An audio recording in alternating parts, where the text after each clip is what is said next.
Bienvenue à cette deuxième vidéo de la mini-récup qui porte sur les nuages de points, la corrélation et les droites de régression et qui s'adresse aux élèves de secondaire 3 et 4. Dans la première vidéo, on a parlé de distribution à deux variables, de nuages de points, de corrélation, de modélisation. On a trouvé la règle d'une droite de régression à l'aide de la méthode graphique. On s'en est servi pour faire des prédictions. Et on a aussi travaillé sur une corrélation non linéaire. Dans la deuxième vidéo, la vidéo actuelle, on va parler de coefficient de corrélation linéaire. On va parler de corrélation positive et négative. On va trouver la droite de régression à l'aide des méthodes algébriques, c'est-à-dire la droite de Meyer et la droite médiane-médiane. On va s'en servir par la suite pour faire de l'interpolation et de l'extrapolation. Puis à la fin, on va discuter du choix de la meilleure méthode. Alors, c'est parti! Alors, on va discuter de coefficient de corrélation linéaire. On va commencer par reprendre l'exemple de la première vidéo. Alors, on se rappelle qu'on avait une distribution à deux variables qui met en relation la taille de 10 joueurs de basketball juvéniles et le nombre de paniers qu'ils ont marqués dans une saison. On avait constaté qu'il y avait bel et bien une corrélation linéaire entre les deux variables, mais on voudrait savoir quelle est la valeur du coefficient de corrélation, dans le fond. Alors, j'ai une question là-dessus.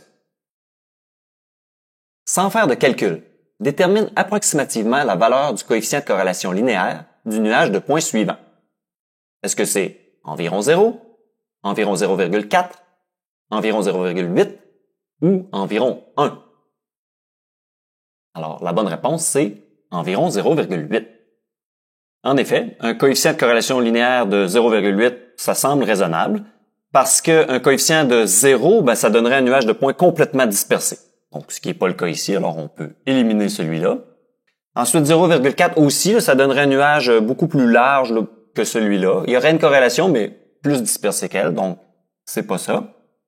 Et un coefficient de corrélation linéaire de 1, ça voudrait dire que les points seraient parfaitement alignés, formeraient une seule ligne droite. Alors, ce qui n'est pas le cas ici.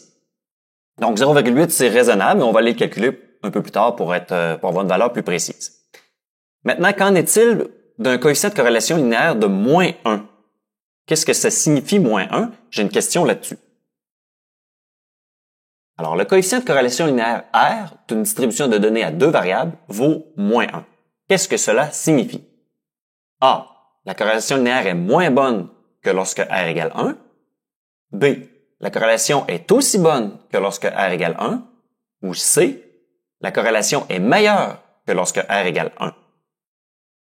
Alors, la bonne réponse, c'est B. La corrélation est aussi bonne que lorsque R égale 1. En effet, la corrélation est parfaite autant avec 1 qu'avec moins 1. Mais alors, à quoi sert le signe moins?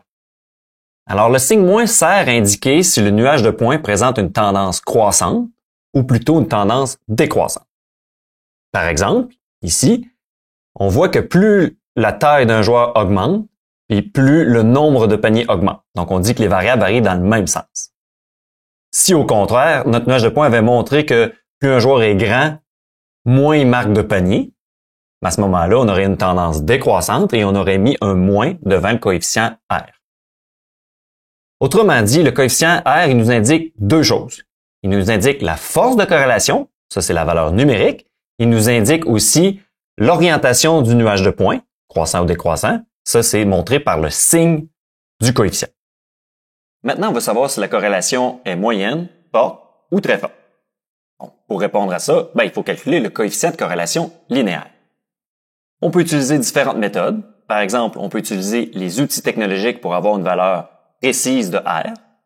Mais si on veut juste une estimation, on peut utiliser la méthode du rectangle et calculer R à l'aide de la formule suivante. Idéalement, pour employer cette formule-là, donc autrement dit, pour faire notre rectangle, il faut que notre graphique soit gradué de la même façon autant pour l'axe des X que pour l'axe des Y. Ici, c'est pas le cas, on a des bonds de 2 et on a des bonds de 5. Ce serait pas très grave vu que de toute façon, c'est juste une estimation, mais on va mettre les chances de notre côté. Alors, je gradue à nouveau. Donc là, j'ai des bonds de 2 autant à l'horizontale qu'à la verticale. Et c'est le même nuage de points. Alors, ce qu'on doit faire avec la méthode du rectangle, c'est de tracer le plus petit rectangle possible autour de notre nuage de points. Et c'est-à-dire notre rectangle doit respecter certaines choses. Les deux longs côtés doivent être parallèles à la droite de régression. Ça, c'est la droite de régression qu'on avait trouvée dans la première vidéo.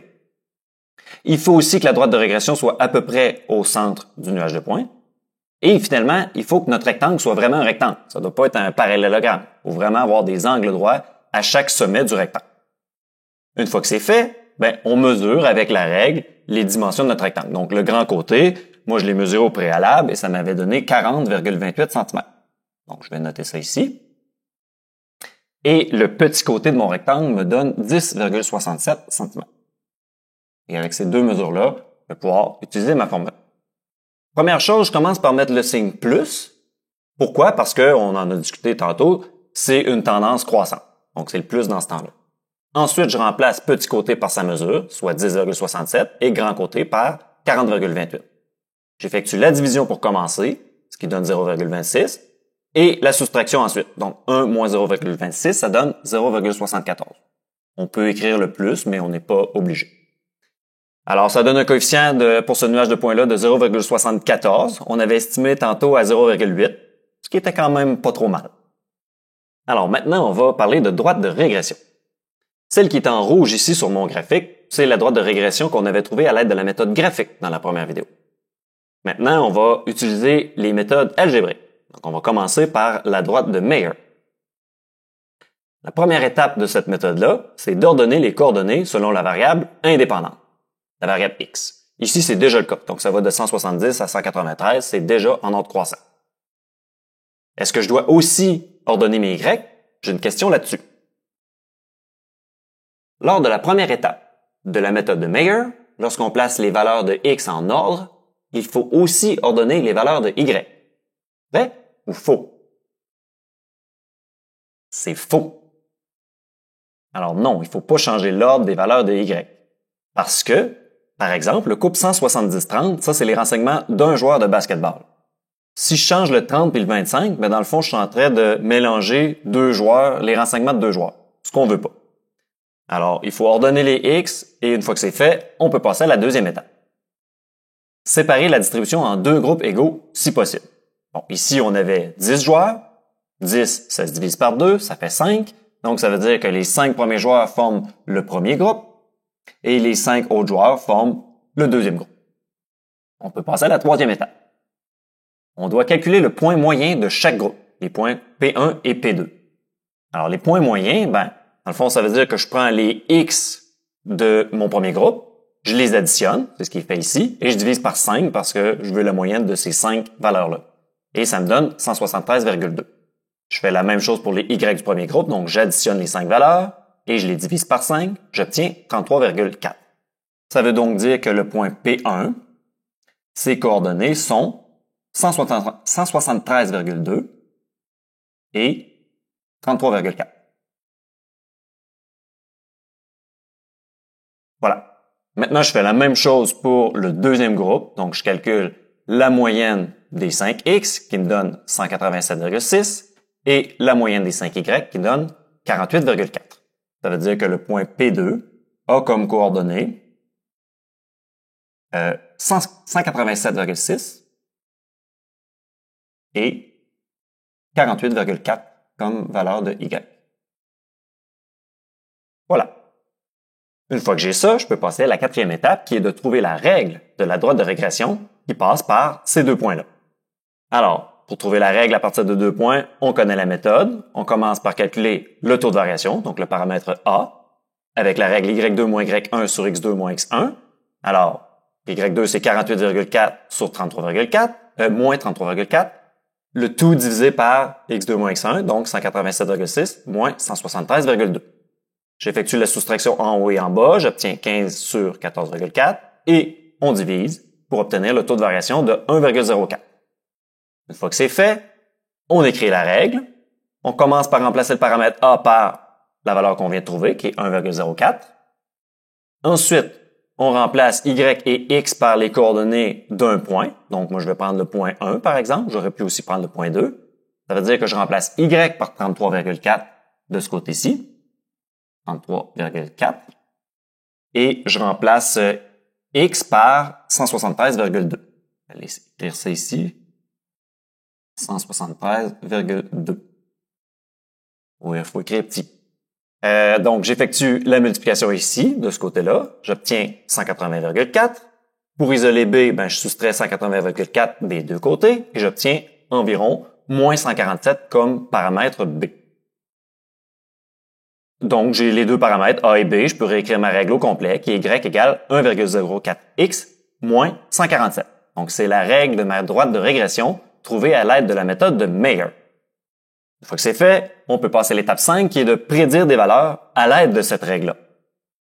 Bon, là, je ne la ferai pas, cette étape-là. Je vais attendre d'avoir trouvé ma règle avec l'autre méthode, et ensuite, on va pouvoir faire nos prédictions avec les deux méthodes, avec les deux règles en même temps. Maintenant, on va trouver la droite médiane-médiane.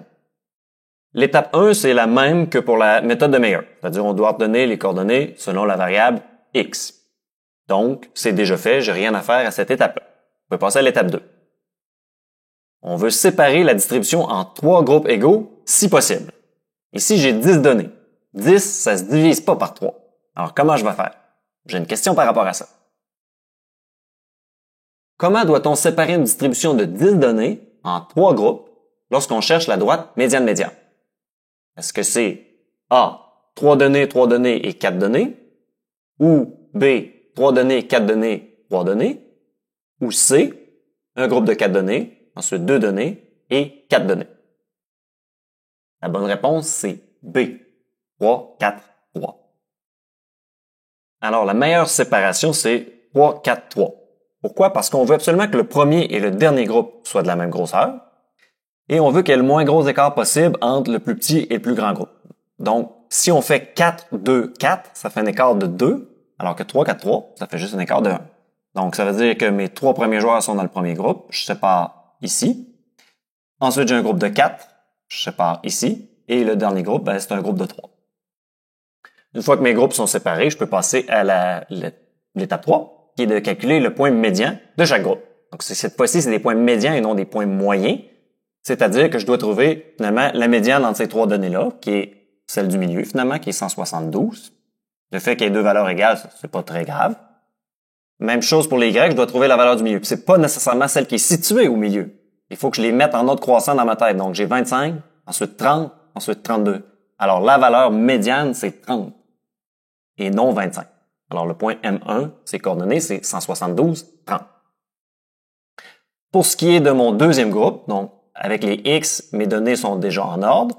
Alors, je veux la moyenne, dans le fond, je veux la médiane qui est entre 178 et 182. Donc, pour ça, je dois faire la moyenne de 178 et 182. Je le fais ici. Donc, j'additionne et je divise par 2. Ça me donne 180 comme médiane pour le groupe 2. Pour ce qui est des Y, alors, j'ai mes valeurs qui sont 40, ensuite 43 et 47. Donc, les deux valeurs du milieu, en fait, c'est 40 et 43. Donc, je vais faire la moyenne de ces deux données-là. 40 plus 43 sur 2, ça donne 41,5. Alors, le point M2, ses coordonnées, c'est 180 et 41,5. Finalement, pour le troisième groupe, la valeur, le X du milieu, c'est 190 et le Y du milieu, encore une fois, il faut que je les mette en ordre dans ma tête, 42, 50, 60. Donc, la valeur médiane, c'est 50 et non 42. Ce qui fait que les coordonnées de M3 sont 190 et 50. Donc, jusqu'à maintenant, j'ai 3 points. Maintenant, à l'étape 4, on va en trouver un autre. On va calculer le point moyen de ces 3 points-là. Alors, je fais la moyenne des 3 X, c'est-à-dire 172 plus 180 plus 190. Je le fais ici. Je divise par 3 parce qu'il y a 3 points. Ça donne 180,6 périodiques. Et je fais aussi la moyenne des Y de mes 3 points M1, M2, M3. Le calcul est ici. Et j'obtiens 40,5 comme valeur de Y de mon point P. Alors, j'ai un quatrième point qui est le point P. C'est avec ces 4 points-là qu'on va travailler pour trouver la règle de la droite médiane-médiane. Alors, l'étape 5, c'est de trouver le taux de variation de ma règle en utilisant les points M1 et M3. Donc, je les ai mis en vert parce que c'est ceux-là qu'on doit utiliser pour l'étape 5. Alors, pour calculer le taux de variation, je fais 50 moins 30, donc la différence des Y, sur 190 moins 172 pour le delta X. Alors, je complète le calcul, ça me donne 20 sur 18, et si je réduis la fraction, ça me donne une fraction de 10 neuvièmes. Si je veux le donner en nombre décimal, ça me donne 1,1 périodique. L'étape 5 est terminée. Pour l'étape 6, c'est-à-dire l'ordonnée à l'origine, c'est le point P qu'on a besoin. Alors, je commence par écrire la règle, je remplace le A de la règle par le A qu'on vient de calculer, c'est-à-dire 1,1 périodique ou 10 neuvièmes si j'utilise la fraction. Ensuite, je remplace les coordonnées Y et X par celle du point P, donc le Y, je le remplace par 40,5 et le X, je le remplace par 180,6,10. J'effectue la multiplication pour commencer, ça me donne environ 200,7 et je soustrais 200,7 des deux côtés pour obtenir mon paramètre B qui va être d'environ moins 160,2. Alors j'ai mon paramètre A et mon paramètre B, je peux réécrire ma règle, je l'ai écrit de deux façons. Là, ici c'est avec la fraction, puis à côté, en dessous, c'est avec le nombre décimal. Mais c'est exactement la même règle, dans le fond. Alors, c'est terminé pour la droite médiane-médiane. La sixième étape, c'est de prédire des valeurs en utilisant cette règle-là. Et comme je l'ai mentionné plus tôt, je vais le faire, mais avec les deux droites en même temps. Ici, on a les deux questions qu'on avait répondues dans la première vidéo. Maintenant, on va les répondre en utilisant les trois droites de régression. Ici, en rouge, on a la droite de régression qu'on a trouvée à l'aide de la méthode graphique dans la première vidéo. En bleu, on a celle qu'on a trouvée à l'aide de la méthode de Mayer. Et en vert, c'est la droite médiane-médiane. Alors, commençons par la question A. Combien de paniers un joueur qui mesure 1,8 m devrait-il marquer en une saison? Alors, ce qu'on doit faire, c'est de remplacer X par la valeur qui est donnée, c'est-à-dire 1,8 m.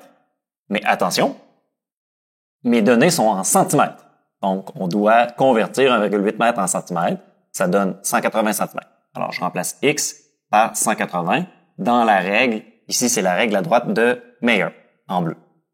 Alors, j'effectue le calcul. 1,04 fois 180 moins 147. Quand on arrondit à l'unité, ça donne environ 40. Et ce sont des paniers, donc 40 paniers. Donc, ça veut dire qu'un joueur de 180 cm devrait faire 40 paniers dans une saison. Maintenant, on va y aller avec la droite médiane-médiane. Alors, j'écris la règle, y égale 1,1 périodique x moins 160. On remplace x par 180 à nouveau, donc ça n'a pas changé. 80. On effectue le calcul, 1,1 périodique fois 180 moins 160,2, ça donne environ 40 paniers, ici aussi, une fois qu'on arrondit à l'unité. Panier. Parfait. Et qu'est-ce que ça avait donné avec la méthode graphique? Ça avait donné 41 paniers. On le voit ici, à 180, un joueur de 180 cm, on est un peu en haut de 40, donc 41 paniers. Nos trois prédictions sont très près une de l'autre. Ces prédictions-là, c'est de l'interpolation. Pourquoi? Parce qu'on est à l'intérieur du nuage de points. OK? Donc, quand on fait une prédiction parmi les données de notre nuage de points, on appelle ça une interpolation. Si on est plus loin, donc si on est à l'extérieur du nuage de points, on appelle ça de l'extrapolation. Et c'est ce qu'on va faire avec la question B. Alors, question B. Quelle est la taille approximative d'un joueur qui aura marqué 74 paniers? Donc, 74 paniers, c'est une valeur de Y. Alors, c'est Y qu'on doit remplacer par 74. Ici, c'est la règle de ma droite de Mayer. Donc, je remplace Y par 74. Et pour isoler X, j'enlève le moins 147 en faisant plus 147 des deux côtés. J'obtiens 221. Et finalement, on divise par 1,04 des deux côtés, ce qui donne 212,5 cm. Donc, ce serait un joueur de 212,5 cm qui compterait 74 paniers. On va vérifier avec la droite de médiane-médiane si on obtient la même chose. Donc, encore une fois, je remplace Y par 74. J'enlève le moins 160,2 en faisant plus 160,2 des deux côtés. Ça me donne 234,2. Et je divise par 1,1 périodique. On obtient environ 210,8 cm. C'est assez proche. Et qu'est-ce qu'on avait obtenu avec la méthode graphique? On avait obtenu 213 cm. Donc, les trois prédictions sont très proches une de l'autre. Alors, sachant qu'on a obtenu des résultats comparables, est-ce qu'on peut dire qu'il y a une des trois méthodes qui est moins fiable que l'autre? Dans notre exemple, non. Les trois méthodes sont très fiables. Mais il peut arriver des choses qui font en sorte que c'est moins fiable. Par exemple, si les points sont très dispersés, ça va être difficile d'utiliser la méthode graphique. Donc là, notre méthode graphique serait moins fiable. Même chose aussi s'il y a des données éloignées. Par exemple, s'il y a un très grand joueur qui fait très peu de paniers. Alors là, si j'avais un point ici, ça serait une donnée éloignée, et ça pourrait avoir de l'influence sur la fiabilité de mes méthodes. Mais pourquoi et comment? J'ai une question par rapport à ça. Quelle mesure de tendance centrale est influencée par les données éloignées? Est-ce que c'est la moyenne, la médiane ou le mode? Alors la réponse c'est A, la moyenne. Alors c'est la moyenne. J'ai un petit exemple qui va permettre de le prouver. Ça, c'est le prix de vente de 10 maisons. toutes les maisons se sont vendues 300 000 $. Alors, qu'est-ce qu'il y en est de la moyenne et de la médiane? Ben, si toutes les maisons se sont vendues 300 000 $, la moyenne est de 300 000 $ et la médiane est aussi de 300 000 $. Pas de problème jusque-là. Mais qu'est-ce qui arrive si j'ai une donnée éloignée? On m'a dit si 9 maisons se sont vendues 300 000 $ et qu'une maison s'est vendue beaucoup plus cher, c'est à 1 million de $. Est-ce que ça change la médiane et la moyenne? Alors, si j'additionne tout et que je divise par 10, je me rends compte que ma moyenne passe de 300 000 à 370 000 $. 370 000 $. Donc, il y a quand même une bonne augmentation du prix moyen des maisons. Qu'est-ce qui arrive avec le prix médian? Il n'y a pas de changement. Parce que le prix médian, c'est les deux données du milieu, donc c'est 300 000 et 300 000. Je fais la moyenne de ces deux-là, ça demeure 300 000. Donc, la médiane, elle n'a pas changé, elle reste la même valeur. Alors, qu'est-ce que ça fait, ça? Qu'est-ce que ça va faire sur nos méthodes, nous? Alors, j'ai une question par rapport à ça. Quelle méthode permettant de trouver une droite de régression est la plus fiable lorsqu'il y a des données éloignées? Est-ce que c'est la méthode graphique, la méthode de la droite de Mayer ou la méthode de la droite médiane-médiane? La bonne réponse, c'est C, la méthode de la droite médiane-médiane. Alors, la méthode la plus fiable, c'est la droite médiane-médiane. Pourquoi? Parce que cette droite-là repose sur le calcul de la médiane. Et on a vu que la médiane n'est pas influencée par les données éloignées. La droite de Mayer, elle, repose sur le calcul de la moyenne. Et on a vu que la moyenne était influencée par les données éloignées. Donc, on est mieux de l'éviter quand il y a des données éloignées. Puis pour ce qui est de la méthode graphique, ben, c'est une méthode moins fiable en général, puis c'est encore plus difficile de tracer une bonne droite de régression quand il y a des données éloignées. Donc, on est mieux de l'éviter. Donc, en résumé, les trois méthodes sont relativement fiables quand il n'y a pas de données éloignées, mais s'il y en a, il faut favoriser la droite médiane-médiane. Dans le fond, on pourrait dire que la droite de Mayer, c'est pas la meilleure méthode. Voilà. J'espère que tu es plus à l'aise avec la corrélation, la régression linéaire, le coefficient de corrélation, ainsi que les méthodes algébriques de la droite de Mayer et de la droite médiane-médiane.